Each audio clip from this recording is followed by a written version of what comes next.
আসসালামু আলাইকুম। আজকে আরেকটা class, record class edu. Welcome to record class edu.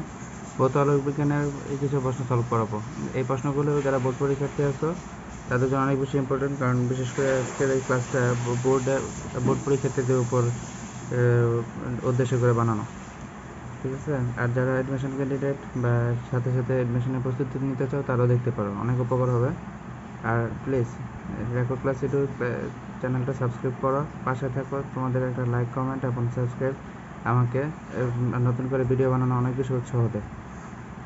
আর বন্ধুদের মাঝে শেয়ার করো যেন তারাও দেখতে পারে। হ্যাঁ, আচ্ছা ঠিক আছে, কত নাম্বার দিয়ে শুরু করি। আজকে ভৌত আলোক বিজ্ঞান, হ্যাঁ, ফিজিক্যাল অপটিক্স, এটা ইংলিশ টার্ম। দেখো, একটি তরঙ্গের দুটি বিন্দুর মধ্যে পথ পার্থক্য λ/2, বিদ্যুতের মধ্যে দশা পার্থক্য কত? এটা কিন্তু অনেকগুলো বোর্ডে আসে। একটা মডেল প্রশ্ন হিসেবে তুমি সেটা শিখে নাও, তো দেখবো সব জায়গায় পারবা। দশা পার্থক্য দপা, হ্যাঁ, দশা পার্থক্য যেহেতু 2π/λ ইন্টু পথ পার্থক্য। এটা কিন্তু চ্যাপ্টার 9 ফার্স্ট পেপারে অনেকবার আসছে, ওই দুটা মিলানোই আর কি। 2π/λ ইন্টু λ/2 পথ পার্থক্য। তাহলে দেখো, এই ল্যামডা কাটা, এই দুই কাটা, পাই পাই। দেখো একটা জিনিস, যদি 2π আসে কখনো বা 2π-এর উপরে আসে, ঠিক আছে, 2π-এর উপরে, 2π-এর থেকে বড় কোনো মান আসে, তাহলে সবসময় যে মানটা অ্যান্সারে আসছে সেটা থেকে 2π বাদ দিতে হবে। তারপর 3π/2 আসলো, তা 3/2কে যদি ভাগ করো, 3/2 ইন্টু পাই, 3/2 কি দেড় না, 1.5 না? তাহলে কি সমস্যা হবে? হবে না। তবে 5π/2 হলে 5π/2, ঠিক আছে, তা 5/2কে যদি ভাগ করি তাহলে কত হবে? আড়াই পাই, ঠিক না? 2.5 পাই। এই 2.5 পাই বা 5/2 হলে তখন 2π বিয়োগ দিতে হবে। বিয়োগ দিয়ে যেটা হবে সেটা, যেমন 2 দুগুণে 4, তা 5π থেকে 4π বাদ দিলে কত হবে? π/2, অ্যান্সার π/2 হবে। হ্যাঁ, যদি 2π থেকে বড় কোনো মান আসে তাহলে 2π বিয়োগ দিতে হবে। আর যেহেতু এটা পাই 180 ডিগ্রি, 2π থেকে ছোট, তাই এটা অ্যান্সার পাই। নিচের কোনটি পোলারায়ন সম্ভব না? শব্দ তরঙ্গ। দেখো, অনুপ্রস্থ তরঙ্গের পোলারায়ন সম্ভব। অনুপ্রস্থ বা অনুপ্রস্থ, এর আগে প্রশ্ন কিন্তু যশোর বোর্ডে আসছিল, ঠিক আছে, আরও অনেক জায়গায় আসে। অনুপ্রস্থ বা আট তরঙ্গের পোলারায়ন ঘটে। পোলারায়ন আরেকটা মানে হচ্ছে সমাবর্তন, ঠিক আছে, সমবর্তন। পোলারায়ন আরেকটা মানে হচ্ছে সমবর্তন। এদের সমবর্তন বা পোলারায়ন ঘটে কাদের? অনুপ্রস্থ তরঙ্গ বা আট তরঙ্গ। যারা অনুদৈর্ঘ্য বা লাম্বিক তরঙ্গ, তাদের কিন্তু পোলারায়ন বা সমবর্তন ঘটে না, তাদের পোলারায়ন ঘটে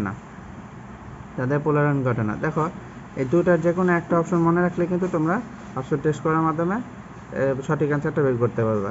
তাই আমি একটা জিনিস এভাবে মনে রাখি, অনুপ্রস্থ তরঙ্গ। সাপোজ আপা এটা হয় না, সাপোজ আমি একটা জিনিস কিনতে গেলাম, তুমি একটা মেয়ে বা তোমার কেউ কিনতে গেলো, হ্যাঁ, ফিমেল পার্সন।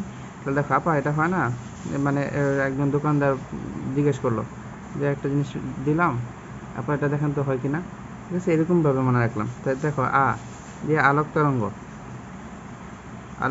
পা দিয়ে কি? পানি তরঙ্গ। তারপরে এ দিয়ে কি? এ দিয়ে এক্স রে। ধরে নাও কারো এক্স আছে, মনে করো না, হ্যাঁ, এটা মুসলিম করে মনে রাখার জন্য। দেখো, টানা তারের তরঙ্গ, ঠিক আছে, আলোক তরঙ্গ। দেখো তো, আলোক তরঙ্গ, এটা কি তরঙ্গ? অনুদৈর্ঘ্য তরঙ্গ, তাহলে হবে না। তারপরে দেখো, পা দিয়ে পানি তরঙ্গ, হবে না। এটা কি? এটা হচ্ছে অনুদৈর্ঘ্য তরঙ্গ, ঠিক আছে, অনুপ্রস্থ তরঙ্গ, ঠিক আছে, অনুপ্রস্থ বা আট তরঙ্গ।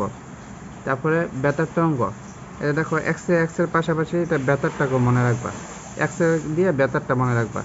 তাহলে এটা বাদে শব্দ তরঙ্গ কি? শব্দ তরঙ্গ অনুদৈর্ঘ্য তরঙ্গ। যেহেতু শব্দ তরঙ্গ অনুদৈর্ঘ্য বা লাম্বিক তরঙ্গ, তাই এটা পোলারায়ন সম্ভব না, কারণ আমরা জানি অনুদৈর্ঘ্য তরঙ্গের বা লাম্বিক তরঙ্গের পোলারায়ন বা সমবর্তন ঘটে না। এটা রাজশাহী বোর্ড 2015 সালে আসে। তারপর দেখো, ব্যতিচার এক ধরনের অপরিবর্তন, এটা মুখস্থ রাখবা। ব্যতিচার এক ধরনের অপরিবর্তন, এটা অনেকবার আসে। ব্যতিচার অনেক ধরনের অপরিবর্তন, আবার এটা কিন্তু মেডিকেল এডমিশন টেস্টের জন্য অনেক বেশি ইম্পর্টেন্ট, বোর্ড প্রশ্নের পাশাপাশি। তারপরে দেখো, তরঙ্গ অপরিবর্তনের ফলে কি ঘটে? তরঙ্গ অপরিবর্তনের ফলে ব্যতিচার ঘটে। আবার ব্যতিচার এক ধরনের অপরিবর্তন, এ দেখো ঘুরায় ফিরে কিন্তু একই প্রশ্ন আসতেছে, ঠিক আছে।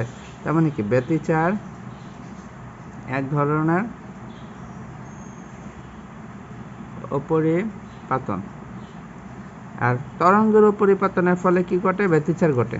তার মানে উপরিপাতন কথাটা পাইলেই তোমরা ব্যতিচার, আর ব্যতিচার না পাইলে, ব্যতিচার যদি পাও তাহলে উপরিপাতন, এই দুইটা জিনিস মনে রাখলে হবে। তাই তরঙ্গ উপরিপাতন হলে কি?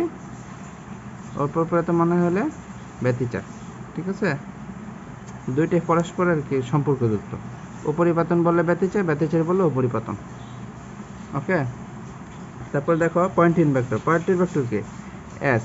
পয়েন্টিং ভেক্টরকে আমরা এস দিয়ে ধরি। হ্যাঁ, S is equal to E cross H. E cross H, এদের মধ্যবর্তী কোণ যদি 90 ডিগ্রি হয় তাহলে দুজন সমকোণে থাকে তরঙ্গের বেগ। ঠিক আছে, দেখো S is equal to E cross H.